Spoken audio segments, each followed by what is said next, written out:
the offensive side of the ball for Georgia I mean, honestly, reloaded is a good word.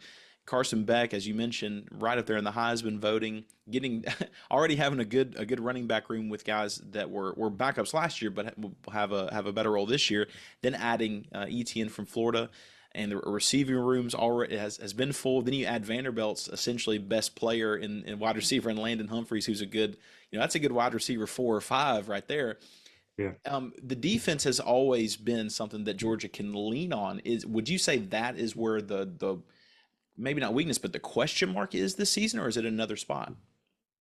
Yeah, I would definitely say on the D line, if I had to be very nitpicky, is we don't have Jordan Davis or a Jalen Carter the way we did in the previous when we had the two national title teams because they just wreaked havoc and clogging up. But we do have some pieces: Tyron Ingram Dawkins, Christian Miller, Nigeria Stackhouse. Got some guys that can't Warren Brinson, but they're not like elite guys. They're like good. So some good depth there, but I don't believe we're going to be able to get that pressure. And this is when it comes to like the linebacker position is going to have to really step up in the secondary.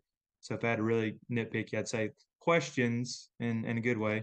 Question mark is the D line because I think to really be elite, push for a national title, you got to have that interior push, havoc, getting sacks. Because I mean, it's statistically been when Georgia's higher up on the sack ratings, they have a great chance. So I'd say defensive line is a little bit of a question.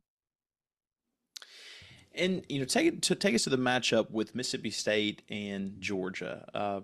Mississippi State coming in with a first year coach, a first time head coach, and kind of a new offense, new everything. And then you have Georgia with just a plethora of experience. That game will be played in Athens.